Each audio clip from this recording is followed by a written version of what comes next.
well, because I have a flight in a few hours.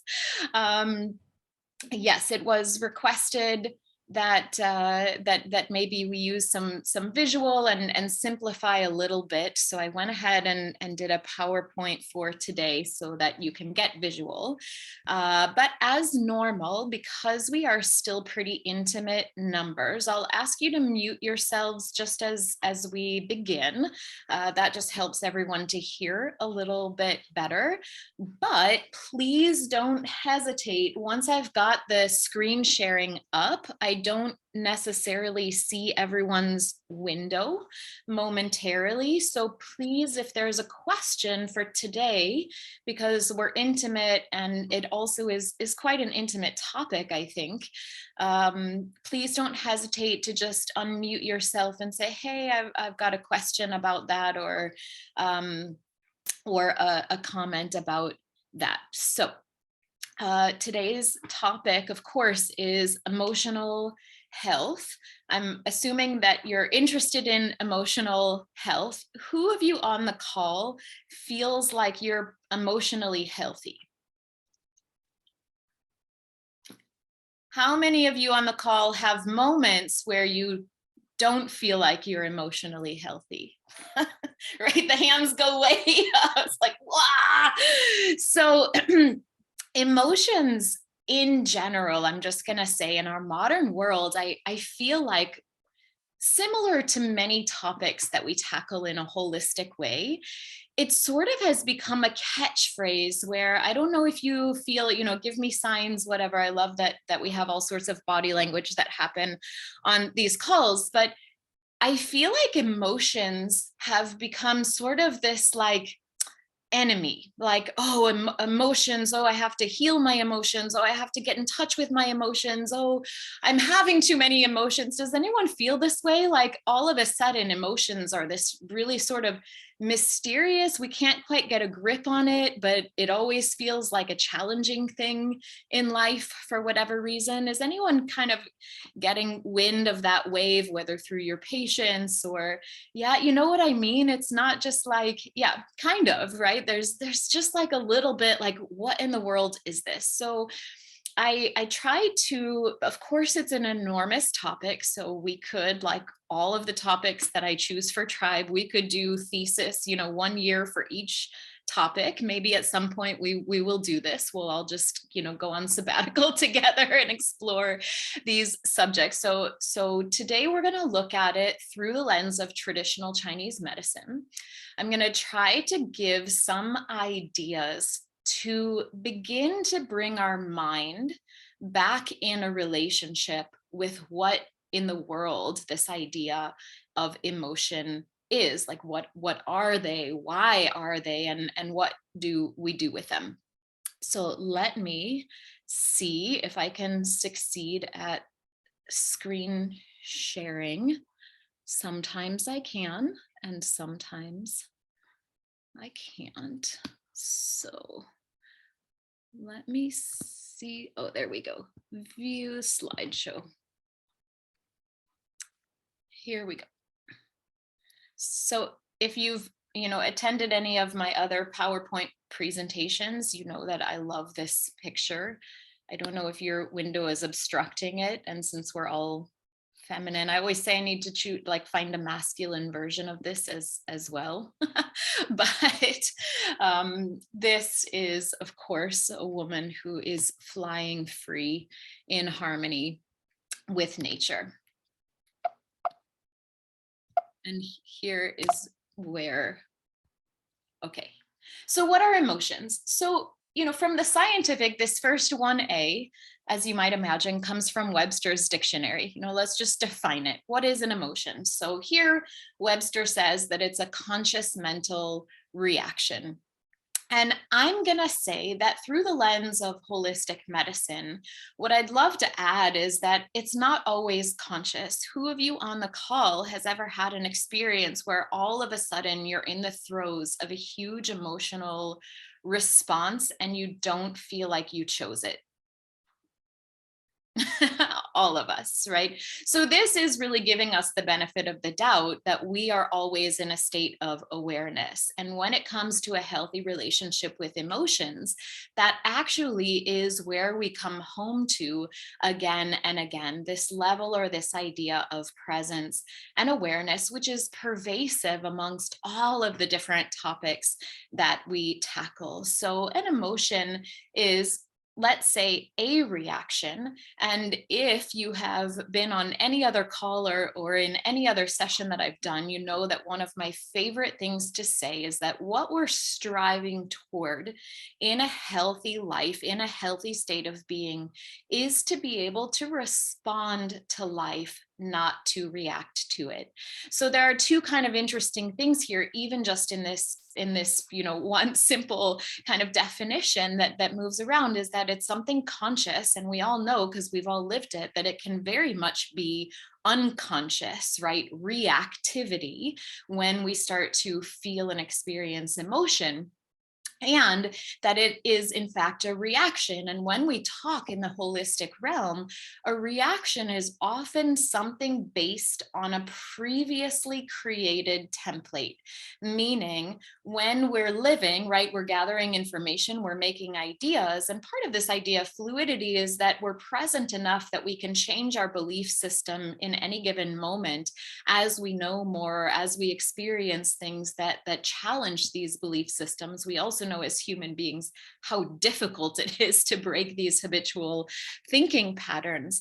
But a reaction from a holistic point of view means that we're not thinking about it, but we're simply reacting to something based on something we already knew or experienced. Whereas if we just gently change the language to responsiveness, it means that there is at least a tiny split second of time from when something enters our space that is going to cause a response, that we are actually conscientiously choosing how to respond to it. Does that make sense to everyone? Whew, that was a mouthful. Yeah.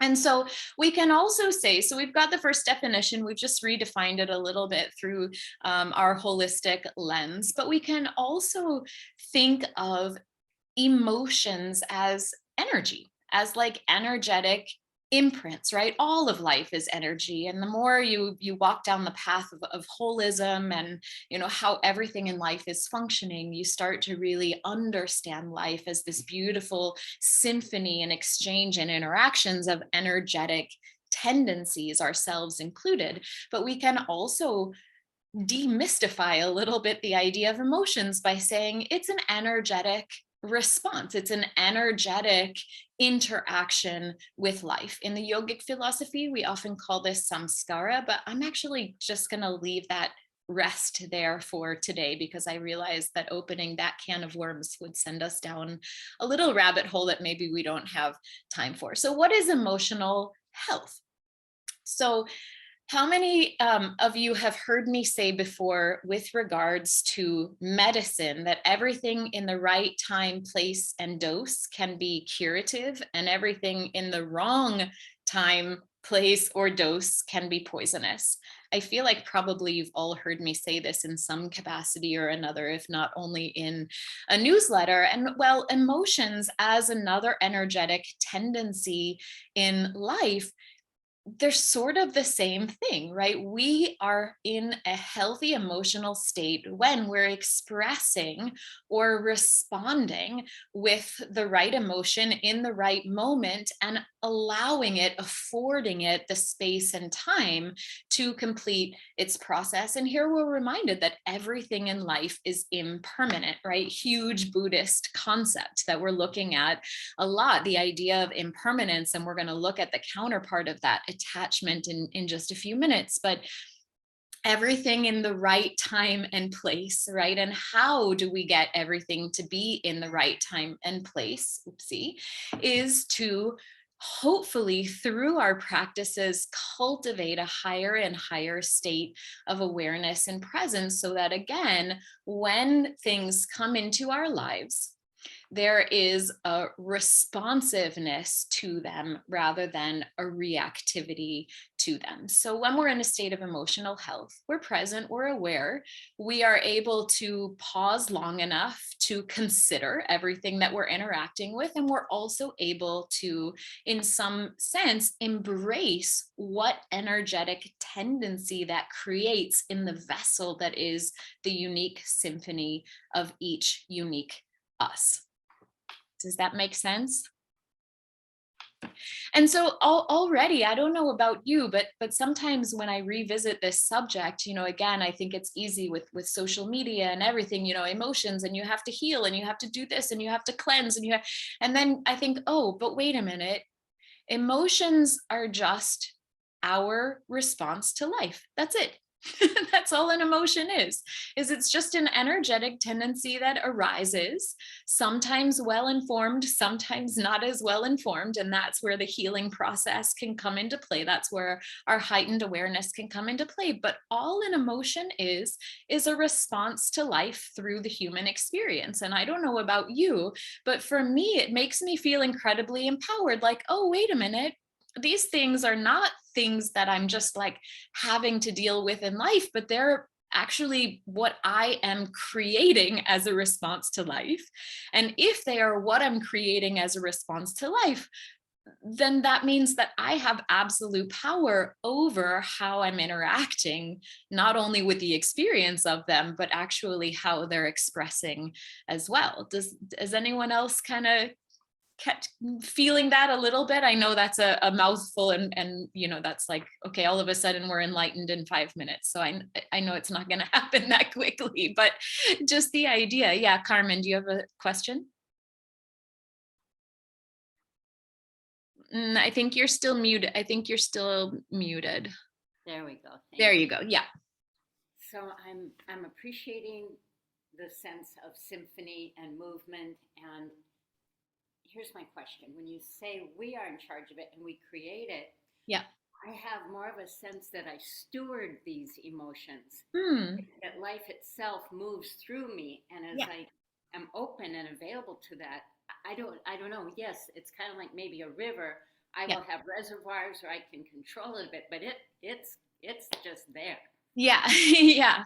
Yeah, without a doubt. And this again, it's probably beyond like this level of the conversation, but I appreciate you bringing this up so that we can really be as broad in our perspective as possible. So I love this, right?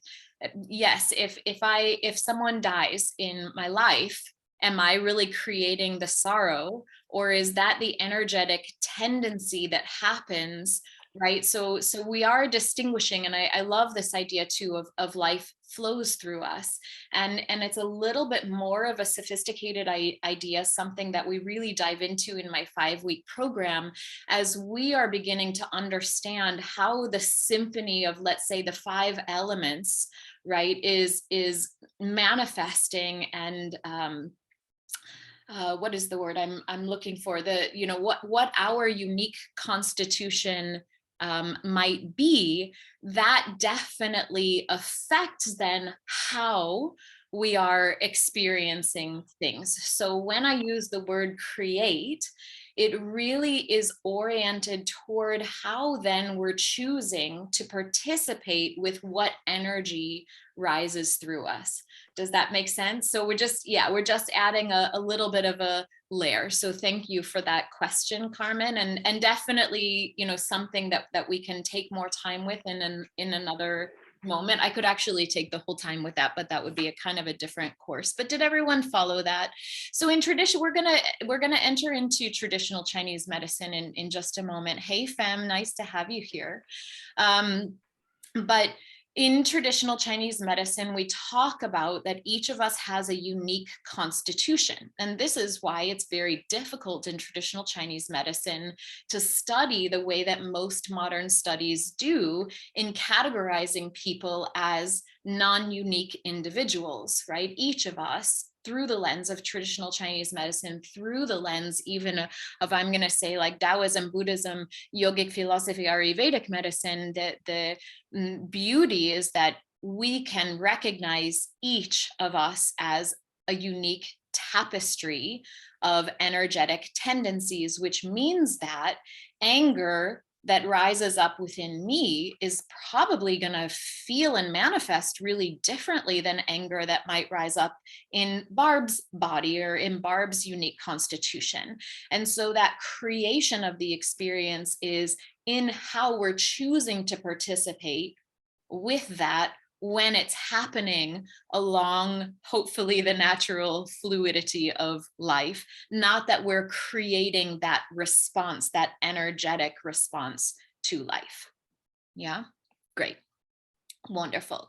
So the only other thing that I want to say on this slide, and I'm going to try to also be conscientious of time, is, again, just that reminder that everything comes and goes. I was taking my sister's dogs for a walk this morning, and I was watching the clouds. And of course, when we're in the realm of holism, just as you see in this photo, right? Emotional health means that we are reconnecting with the natural energetic tendencies of nature. We're really using those as a guide for understanding how energy is going to move and relate through the natural life process. But if I think that in some ways, we're often sold this idea of happiness. Everyone, we just need to be happy. We just need to be, like carefree and this. And, it's just a bunch of bullshit, excuse my language. But, like if that was really true,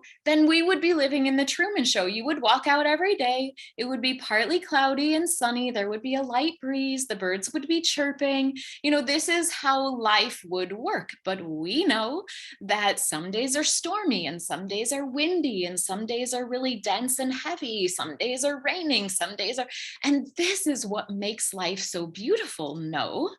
And so when we start to also think about all of these different exchanges of energy, especially related to emotion, that is actually very normal, that things should be changing and shifting and sometimes cloudy and sometimes sunny.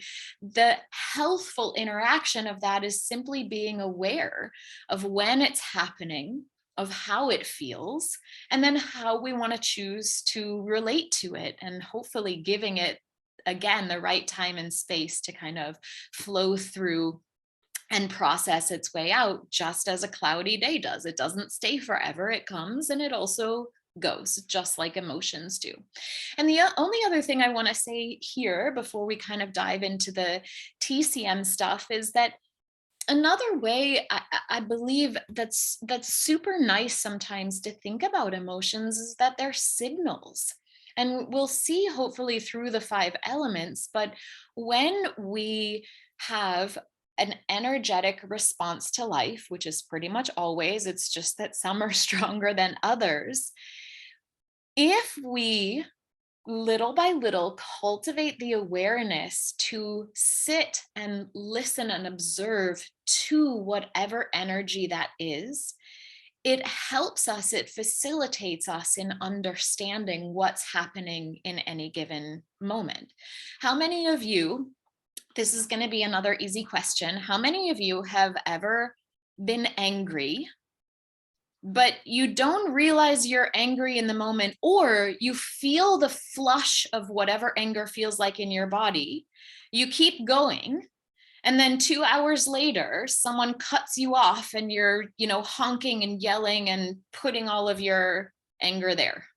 Anyone? I mean, I know it's kind of a very simplified, yeah, it's a very simplified, but, so what if we got so familiar with our sense of living that when we feel that flush, it isn't so scary that we limit it in that moment, right? We're just condensing it, right? Because it seems a little overwhelming. What if we cultivate little by little the ability to say, oh, wow, that's anger. Okay, what's going on? Oh, hey, sorry, Cindy, I'm going to use you.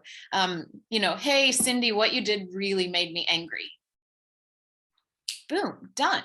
I think it would be so amazing. And we don't always have that opportunity. I know it's a little bit idealized, but hopefully little by little, The reason that I love using the TCM is because we trend into the arena of energetic tendencies a little bit more than trying to name and label and think through, logic through what we're experiencing in life. Make sense to everyone?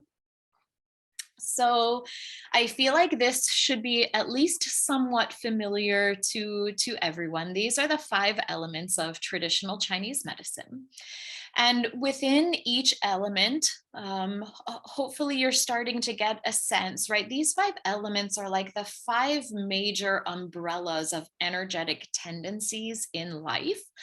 Under each umbrella of an elemental tendency, we find not only emotional tendencies, but organ pairs, seasons, sounds, tastes. We begin to sort of categorize, let's say, if you will, life under these energetic tendencies as a way to begin to associate all of the different aspects of life that we experience as human beings with an energetic tendency whose energy we can begin to understand more deeply.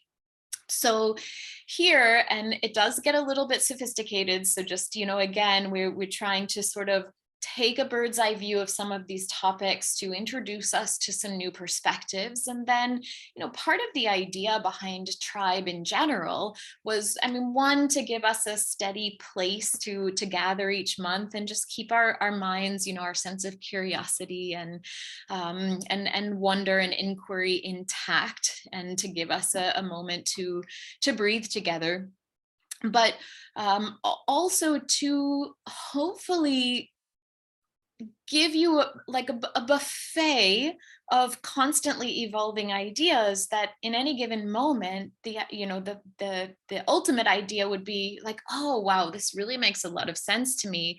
I think I'm going to spend some time with this, and and find perhaps a methodology or a storytelling voice that might work well for your life. So here we have the 5 elements of traditional Chinese medicine.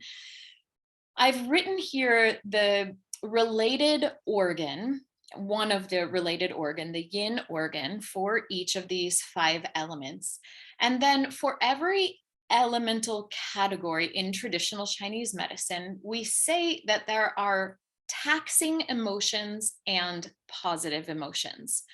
This also could be a whole, I love that I do this. I choose topics, and I really did believe that this would be straightforward. And now that I'm saying it to you, I'm like, oh wow, I just put 10 different thesis categories into one lecture. So we're going to do our best as always. And, just keep me on track if it starts to be too much. But good we have visuals, right? At least you can just focus your eyes there and be like, I don't know what she's saying, but I see that overthinking and worry relates to earth, and that makes sense to me. That would be absolutely fine as well. So here we have what we call the taxing emotions. And the one first thing I'd like for you to notice here is that I don't know if you've seen any of those big intricate emotional wheels. I have one, I think, on the next slide. But when you think about emotions,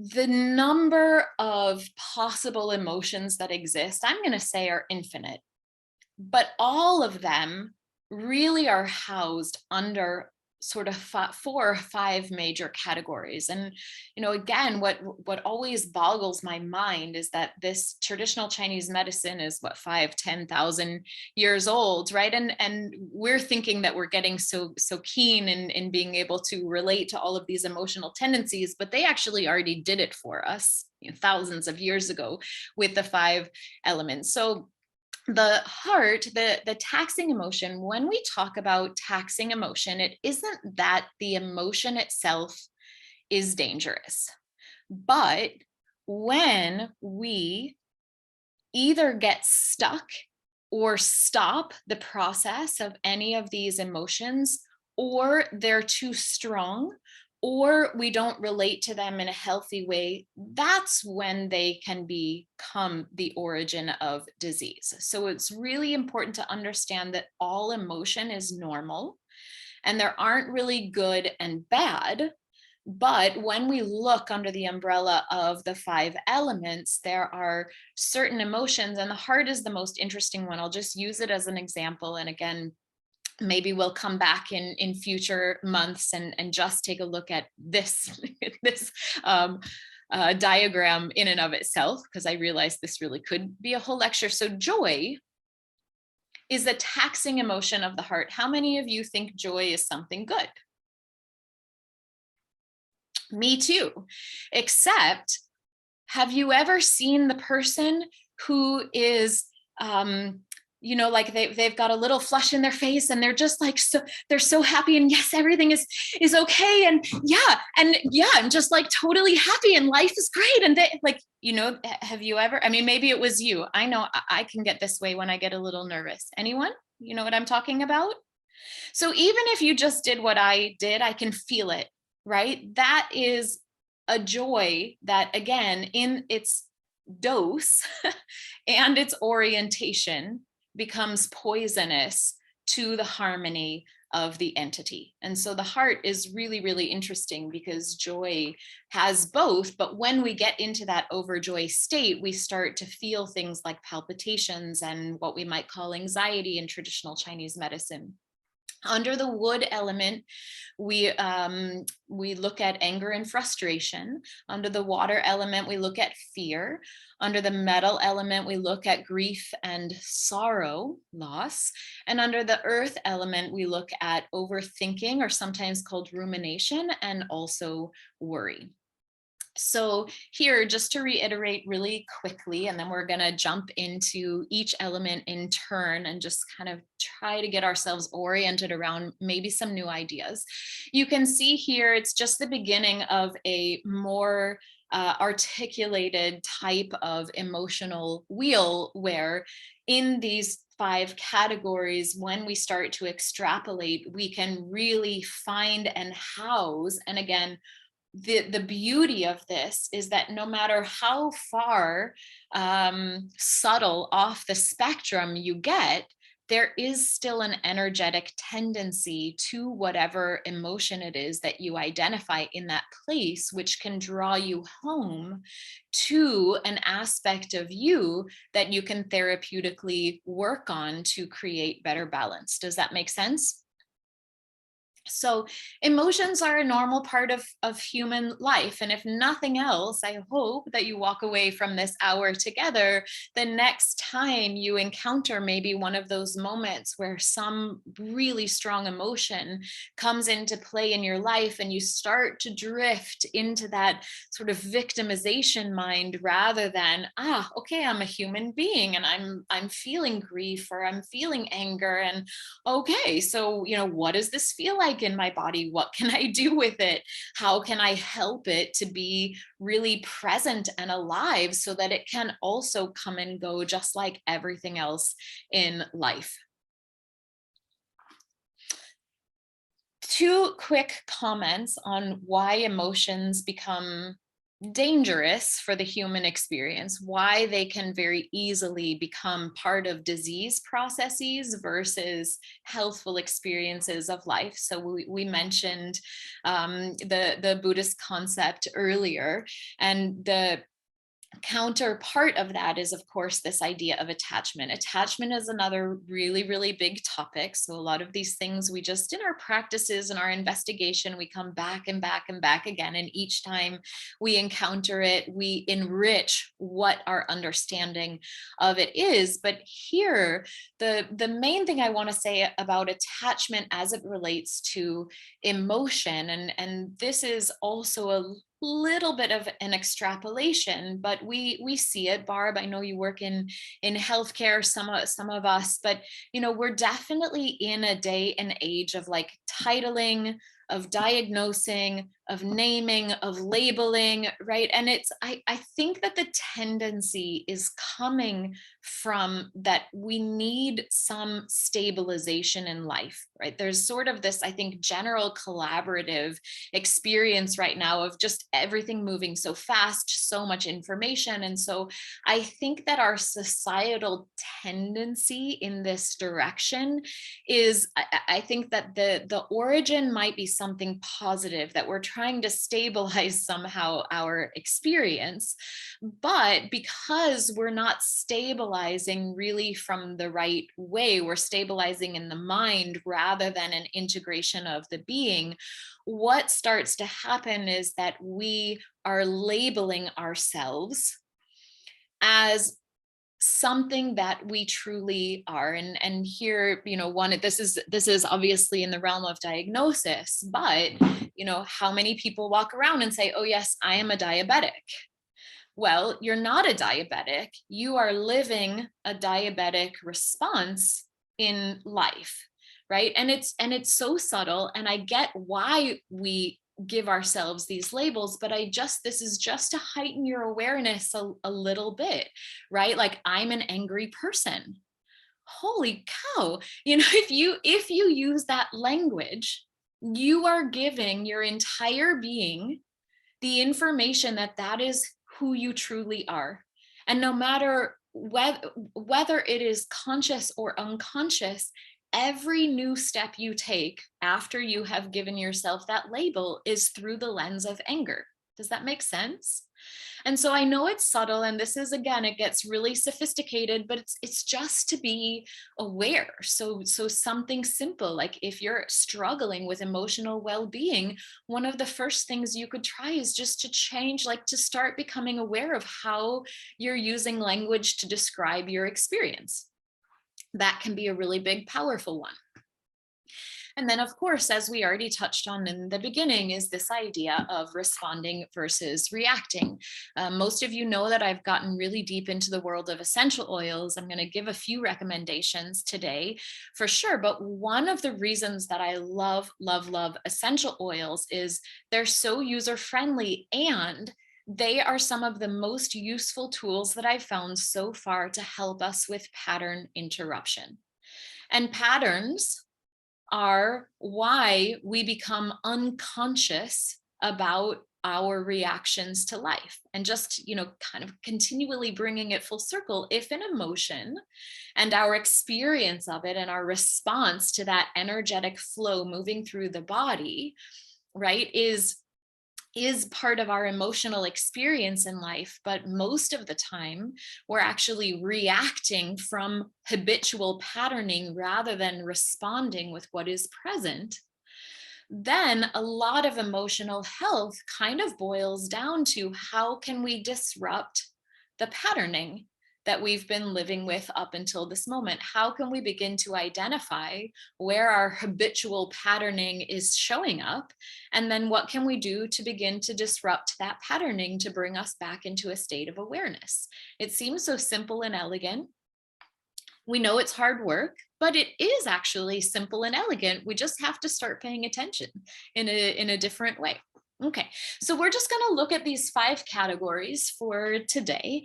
And also, I want to say we do normally start these meetings with a little meditation, but as we came in a little bit late, and again, I wanted to be mindful of time. I'm sorry I eliminated that bit from the meeting today, but let's see how I get through these things. And if we have time, we'll at least take a few deep breaths together. So let's just take a look at joy and anxiety. We're here again in the fire element. I've given symbols so that we don't have too many words floating around in the head. So the energy through the lens of traditional Chinese medicine of overjoy and anxiety is dispersing. Right. And it, if you just think about those kind of like overjoyed time, or the time where you feel a little anxious, it is kind of like a firecracker, right? Like things are kind of, the energy is dispersing. So this is one way to think about it. We get stuck in our modern world, I think, and I like to reiterate always that I am an advocate for any type of healing intervention that is available. But even with healing interventions, there's a right time, place, and dose for all of those energetic tendencies. So I do not think that talk therapy or psychology is bad. However, a great deal of emotional unwellness is actually created by the mind. And it's one of the reasons that I've really fallen in love with these holistic practices, is because I have seen it in a lot of my young patients. If you try to enter the conversation via the mind, which is what is continually creating the disruptive patterns, you end up sometimes creating more of a problem. Whereas if we can just sort of play around the edges of saying, okay, well, I know that this is how this disorder is showing up energetically. I know that's related to the fire element, the heart organ. Energetically, I know that this habitual pattern is dispersing the energy. What other things might I use therapeutically to start to change the harmony of the organism without going straight for the place that actually is helping to create the problem? Does that make sense? Yeah. So some of the practices that can be super helpful with overjoy and anxiety are gratitude practices. And here again, there's always, there's always a balance. So for someone who is so dispersed, so disabled that the idea of gratitude is inaccessible, that might not be the right choice. But again, we're just looking categorically and energetically. So gratitude practices, having a gratitude journal, doing some of the guided meditations of gratitude practices can be very, very helpful for stimulating a more healthful response of how this organ and this element is carrying these emotional tendencies. Singing and mantra is a great one here. I don't know if anyone is familiar with Bhakti Yoga, Kirtan. It could start with just singing your favorite songs, or, if you're not into the yoga movement yet, or you don't want to, whatever, to enter into some new practices or new traditions, singing is actually a way to cleanse the heart. And so in yoga, when we use mantra as a bhakti practice, what we often say is, whatever emotion you're feeling, just let the words of the song carry it out. And it can be a really transformative, beautiful type of medicine to not have to think about the whys and the hows and why am I feeling this way. No, just like whatever that energy is, just sing it and help it go through its natural process. Very powerful stuff there. Loving kindness meditations are really wonderful for this category of emotions. And then each time I've put the healing sound for the heart. So in Tai Chi and Qigong, we have practices that are called the healing sound for each element. Obviously, in a gathering like this, it isn't the moment to teach you the healing sound exercises, but there are, if you're interested ever in something like that, I have some videos, and you can also find some nice stuff on the internet. But the healing sounds are movement, breath, and sound together that have a resonance and an energy that help to bring any given element and organ back into a state of harmony. And when we talk about bringing back into a state of harmony, of course, what we're talking about is just cultivating our ability to move with the expression of emotions and be present enough to be able to experience them in their honesty when they arise in our lives. Here for the fire element, a few oils that can be really, really wonderful. And of course, oils as well as all different medicines. There are oils that help to re-centralize the energy. There are oils that help to disperse the energy. If we go diagnostically, we get really complicated, and that's not what these calls are about. So the oils that I have listed here are harmonious, are more sort of helping to create a healthy homeostatic with the healthy energy of these different elements. So adaptive is a doTERRA blend. I'm realizing in my very simple emotional presentation how complicated I've gotten today. So I'm just going to give you these ideas, and then we can talk about it. There are many other moments where we can talk about them more. Rose, very traditional oil and flower for the heart. Neroli, also delicate, very beautiful sort of feminine perfume for the perfume. Is that an English word? Oof. I'm getting also confused with languages, Spanish, Italian, and English. I'm starting to teach essential oils in Spanish, and I'm not a Spanish speaker. So I'm like really off the charts confused. Cinnamon and cassia. Cassia is the sweet sister of cinnamon. And these are really helping with healthful circulation, warming the heart, assisting it in doing all that it's doing. The only thing I'm going to say about the heart, and then we're going to spin through the last four, is that in traditional Chinese medicine, although the heart is attributed its own emotional tendencies, it is also the organ system that is filtering all emotional experiences. And we know it, right? No matter what we feel, we often feel it first in the chest. And then these energetic tendencies sort of get distributed if they don't go through their healthful process or they're too strong.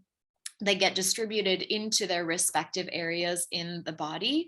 And so that's why I think across the board these days, with so much emotion spinning around the world in all sorts of ways, that we see people talking about gratitude practices, loving kindness practices, not as much with the singing and mantra, but I'm going to say actually that's one of my favorite ways. I'm learning the guitar, and I can't believe what an incredible medicinal balm it is to hold the guitar and sing. It makes me feel better no matter what I'm feeling. It helps me, right, to just sort of anchor into the realness of whatever it is that I'm going through in any given moment. So the heart has a huge responsibility. And if you're ever at a loss as to what to do or where to look, just go to the heart, because the heart is also having to filter whatever it is, regardless of where eventually it orients.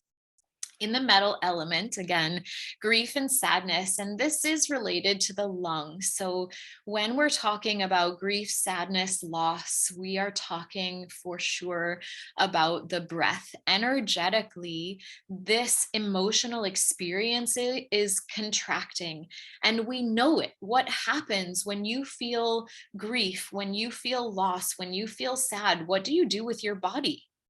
Anyone? Just think about it.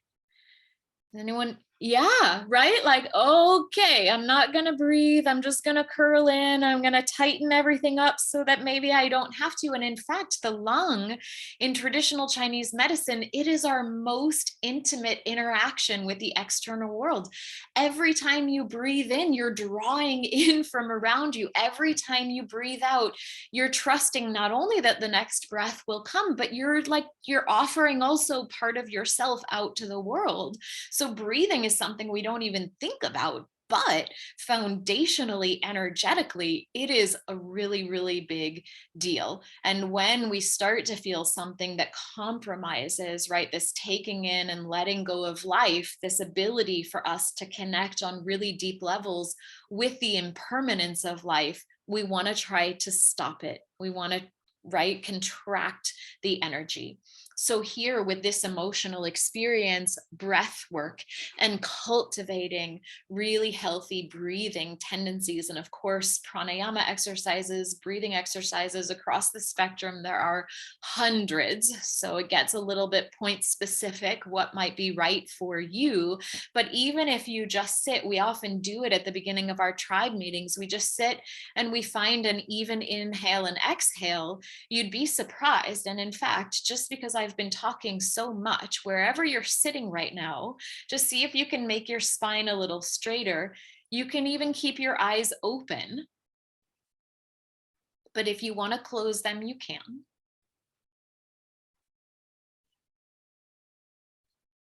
And however you've decided to orient yourself, just bring your mind's eye gently to the experience of your breathing.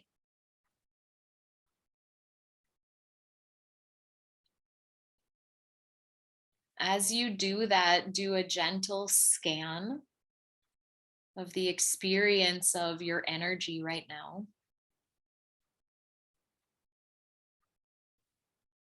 Trying not to label or judge or distinguish, just listening, observing.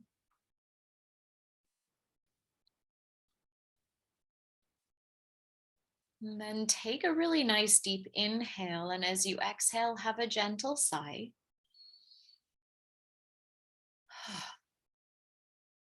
And then see if that open door can't allow you to begin to deepen the breath a little bit.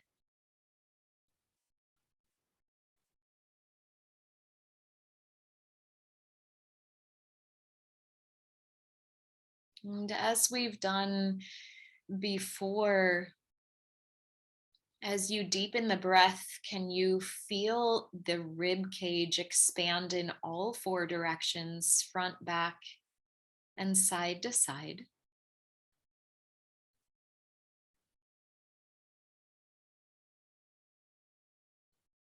And if the urge to sigh comes, just follow it.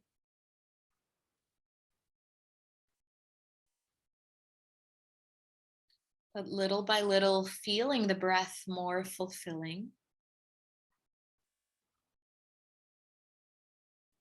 Feeling with each inhale the rib cage expanding front, back, right, and left.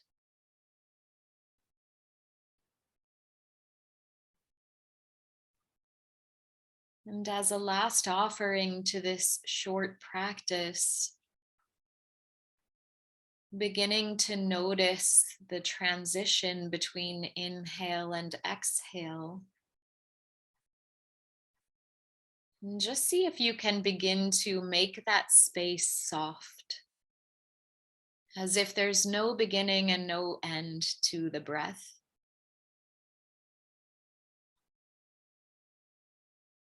But each fulfilling inhale just tumbles into the following exhale. And as the offering of the exhale finds its natural completion, the inhale just draws in gently.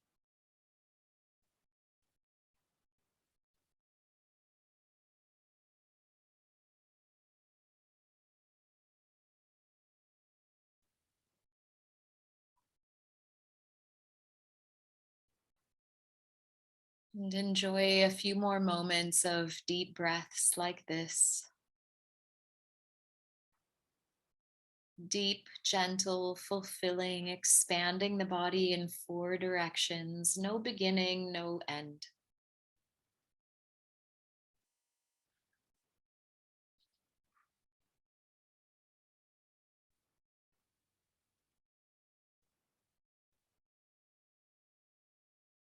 And take one more big, deep inhale. And a gentle sigh out. Let the breath just fall back into any normal, spontaneous rhythm, and just take note of the energy experience of the body. Again, trying your best not to label or judge, but just maybe noticing if there are any differences.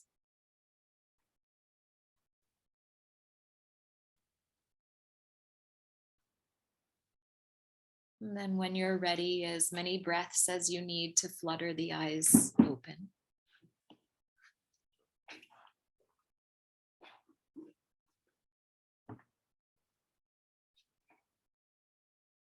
Anyone feeling a little different after that?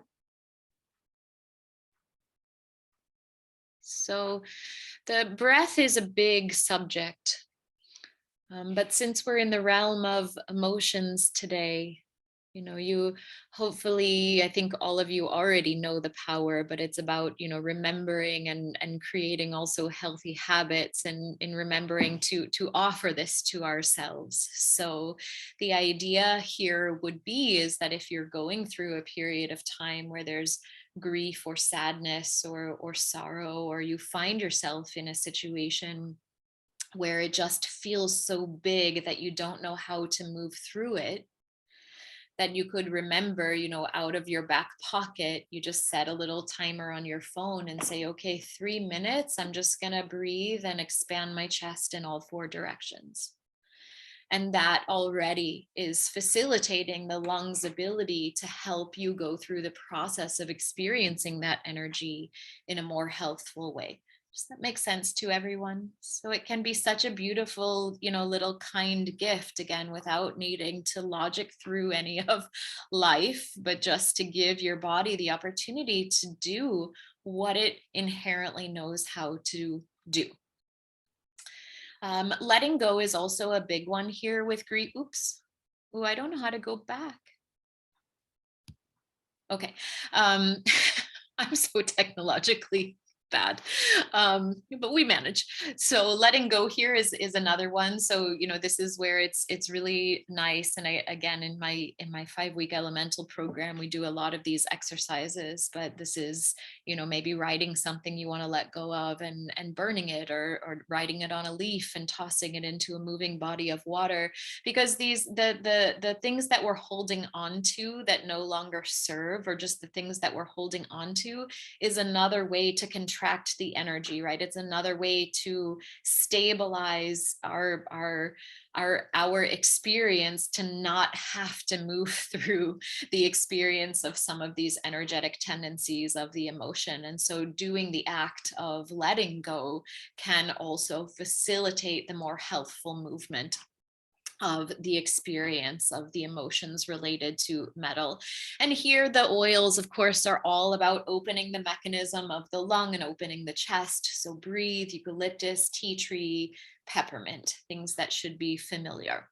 All right, we're gonna do these last three a little bit quickly, but you're getting the hang of it, right? You're getting the hang of the idea. And again, today is not to make you scholars in the 5 elements or the energetic tendencies, but the idea here, again, if it just helps your brain cells in this particular moment, is to perhaps introduce us to a different way of considering the experience of emotions, and to also guide us toward understanding that we have a lot of different things that we can do to help navigate these experiences of life healthfully. So here in the earth element, we have overthinking, rumination, and also worry. I meant to pull up a quote. There's a beautiful quote that is, well, I don't know. I'll have to find it to you. I'll email it to you, because I have it saved on my computer, but it's a really funny one about worry. Is something like, when you worry, you're just saying prayers for what you don't want to happen. And I mean, come on, like, it's so great, right? How many of you worry? I do sometimes. I'm like worried right now because I have to pack for whatever 2 months, and I'm not sure I have the right stuff. And, but like, essentially worrying, you are literally setting the intentions for things that you don't want energetically. It's incredible. And then it, and you're like, oh, okay, that's sort of stupid, but then what to do? Because it's a tendency of the mind. It's a natural human tendency. So what to do? Okay, so obviously we know overthinking, ruminating, trying to, like, play situations over and over in the head. It's very distracting. Energetically, it's just distracting. It's pulling us away from presence. So mindfulness practices, they're the whole realm of being mindful, paying attention to what's happening in front of us, just cluing in to something that's actually happening right now, rather than allowing the mind to kind of fly away into all of the distractions of what may or may not happen, or what may or may not have happened in the past. So mindfulness practices are a wonderful one. Movement, earth in traditional Chinese medicine generates the flesh and the muscle. So this is the spleen and the stomach. These are our digestive organs, which also makes a lot of sense, right? Because we are digesting life. Digestion in traditional Chinese medicine, I know you've heard me say it before, but digestion is just how we are literally digesting anything we come in contact with, from food stuff to other physical environment to energy to people's personalities. All of it goes through the digestive process and either gets assimilated or hopefully discarded when the body recognizes that it's not healthy. And so this gets distributed in the muscles. So sometimes what we need is movement. And here in the earth element, this movement is going to be a little bit more nurturing. Maybe the restorative yoga, the yin yoga, slower moving types of practices, Tai Chi, perhaps Qigong, things that are really nourishing the earth element, the home element in the body. Actual nourishment, right? Paying attention intention to what you're nourishing yourself with to facilitate the healthful movement of the earth element. And some of the oils that can also be great facilitators here or incorporated into the practices: chamomile, sandalwood, vetiver, one of my absolute favorites.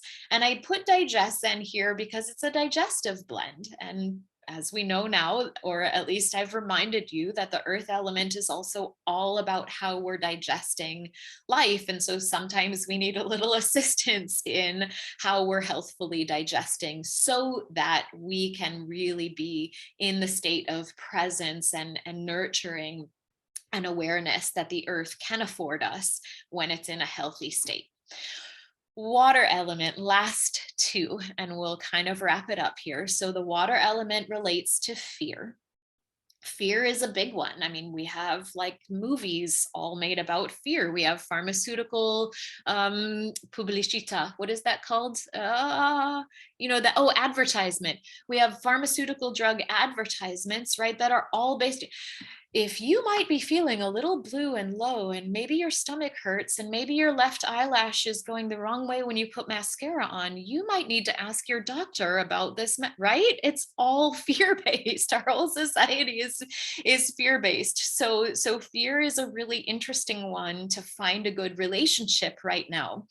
The energy of fear is sinking and freezing. We're in the water element here. So you think about like being, at the depths of like under the heavy kind of water. And we all know it. We all know that when we indulge in fear with an unhealthy awareness that it's freezing, it's deer in headlights, it's the moments where we can't proceed. But hopefully we also all know that the exchange of energy that we call fear can also be incredibly motivating. It can awaken the will that's housed in the kidneys in traditional Chinese medicine. It can enable our ability, our affirmation to be here and to participate.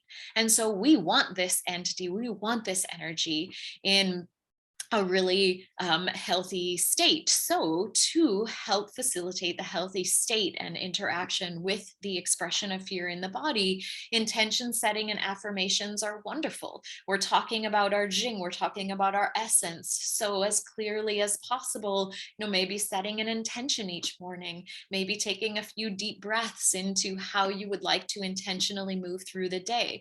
Yoga Nidra is a wonderful, wonderful practice for the water element in traditional Chinese medicine. We call it like yogi sleeping if you're unfamiliar with it, but neurologically, it's an incredible harmonizer for the central nervous system to sort of pull us out from that need to like sink and freeze in our ability to be in life and to really find the fluidity in the nervous system that is required for us to interact with healthy fear. And loving kindness also, again, here, similar to heart and, fire and water are opposing entities, yin and yang. And so there are also some collaborative practices that can help similarly for different elemental tendencies.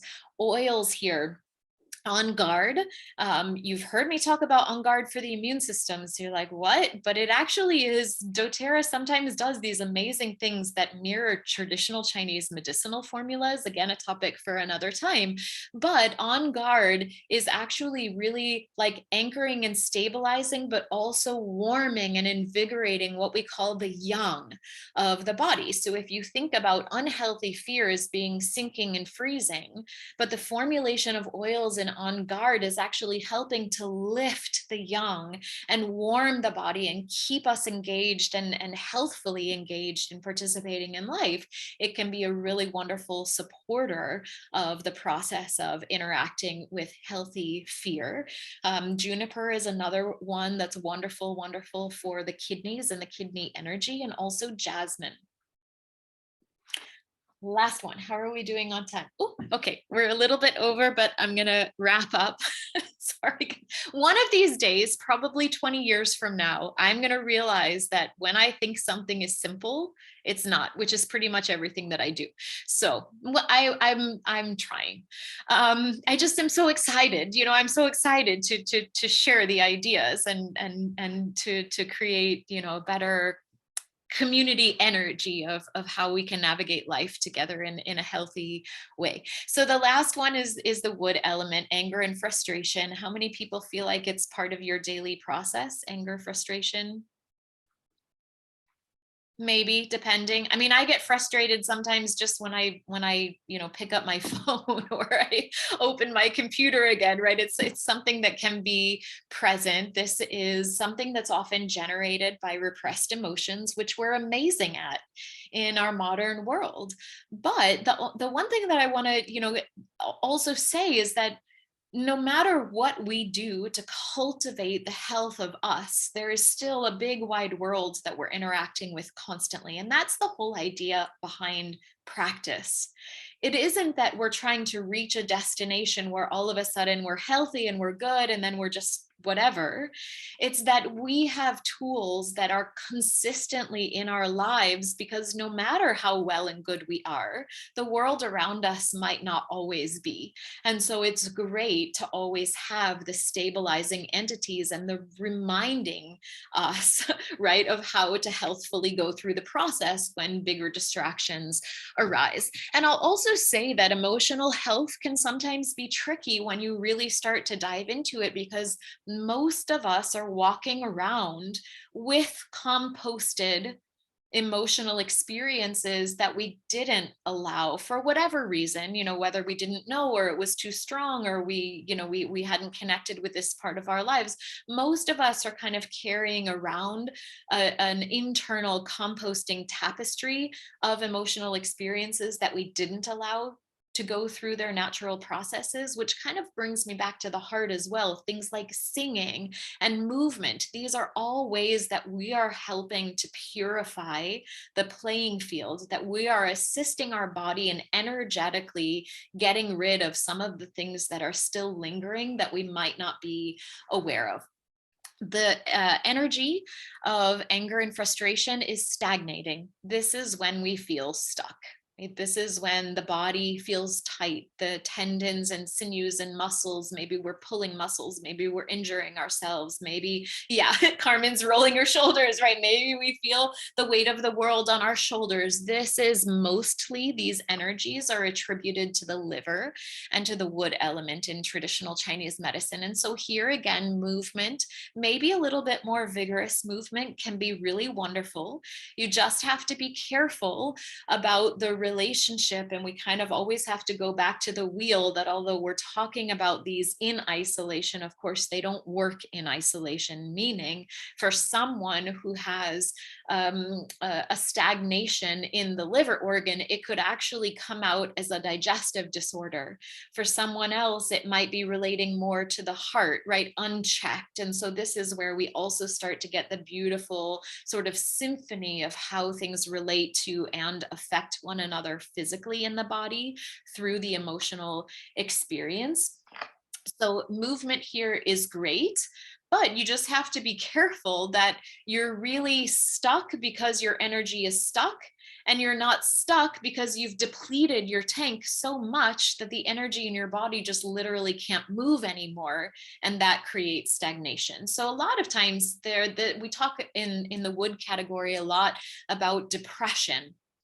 And for a great many of people, depression, or that feeling of depression, is not because you don't have the energy, it's just because the energy is stuck.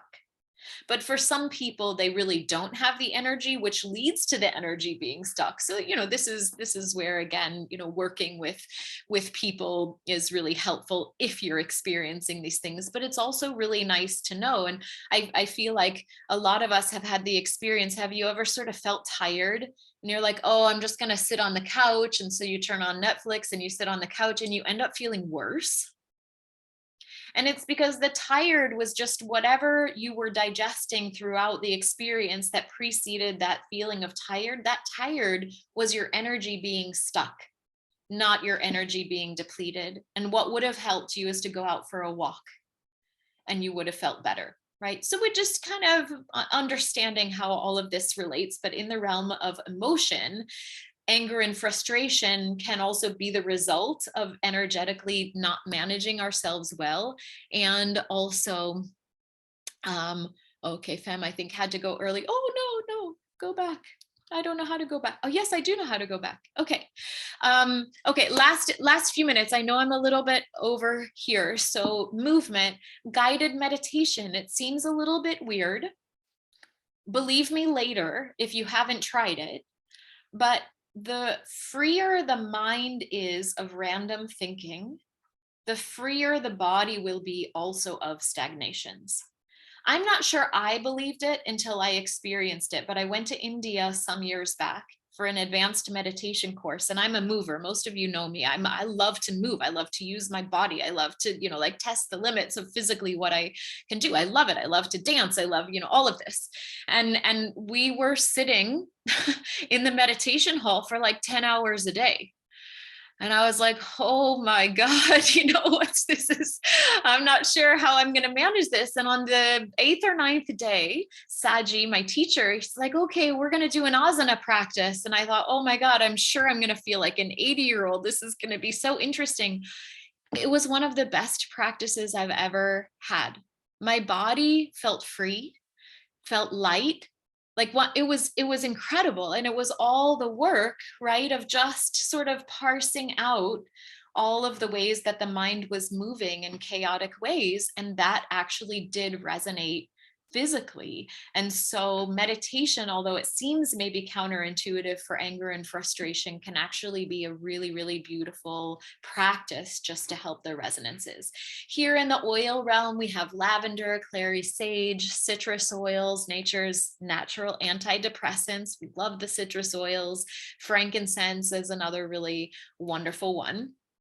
And then just to close this very big, huge topic for today, I love this quote: "The best and most beautiful things in the world cannot be seen or even touched. They must be felt with the heart." And of course, we did talk about the fire element and the heart being the filterer of all emotions. But this, just to, as we close this sort of initial conversation about emotional well-being, to remind ourselves that feeling things in life is the beauty of life. And when it's something that we deem to be good, we agree. And when it's something that we deem to be bad, we disagree. And so, if nothing else, walking away from this body of information today, what I would love to carry with you is that all sensations, everything that we can feel, is a natural part of life. And the more we work to have a harmonious relationship with the different sensations that arise within us through the human experience, the more we also start to embrace all of these different energetic experiences to be really beautiful. And I feel like all of us can, to put that into real words, how many of you have gone through a challenge and then you make it through the challenge no matter how hard it was, and you're like, wow, I really learned a lot. And it kind of brings us, yeah, like all of us, it kind of brings us back full circle to that idea that emotions are simply an energetic, like a symphonic response to life. And these sensations in all of the variations are signals with which we can continue to write the story of our lives exactly as we want it, depending on how we choose to relate to the experience. And things that we determine are bad only because we've determined them to be bad. But at the essence, it's simply a tendency of energy. And so through these different practices, through learning pattern interruption, we can bring ourselves slowly home to experiencing emotions in life as just different flavors of energy. And we can rebuild and rewrite the story of how we relate to them and how we allow them to influence our lives in completely different ways. Whew. all just a start, right? So I know that we've gone a little bit over, as always. So thank you so much for your patience and your presence. Are there any kind of burning questions? I will say, if ever after a meeting, because I want to be mindful of time, and I also have a flight to catch. If there's something, if you have to run away, never hesitate to write to me and engage in that way. And then too, maybe I can answer it at the beginning of the next tribe. But anything in this moment that we could do in sort of a concise way, either feedback, good, bad, too much visual, good, like whatever, feel great. I'm so happy I took 2 deep breaths on a Saturday morning, whatever. Molly, it was beautiful. Oh, good. I loved it. Thank you. And, Great. Thank you. I've been changed in a good way. Thank you. Oh, great. Wonderful. Some Great, new, thank you. yeah, some new ideas. I mean, just at least a little food for thought. Pattern interruption. Those are groundbreaking words. Love that. Oh, good. Yeah. Wonderful. Lots of things, but I don't want to keep us. Okay. All right. So if nothing else, beautiful ladies, I really, really appreciate you signing on with me this morning. I really appreciate you helping me to keep this torch of tribe and just gathering and sharing information. And again, the biggest thing I think with the mission of this gathering is to keep our curiosity and wonder, and also to constantly remind ourselves that we have a lot of tools to help us live life the way we really want to. So don't hesitate to write to me, to reach out in the interim before the next meeting. Cindy, I'm going to be seeing you in Nepal in a month and a half, which is amazing. If anyone still wants to jump in the Nepal retreat, I've got one spot left. And hopefully I'll look forward to seeing you in October. Safe travels. Thank you so much. Thank you, everyone. Thanks so much. See you soon. Bye. Bye-bye. Bye.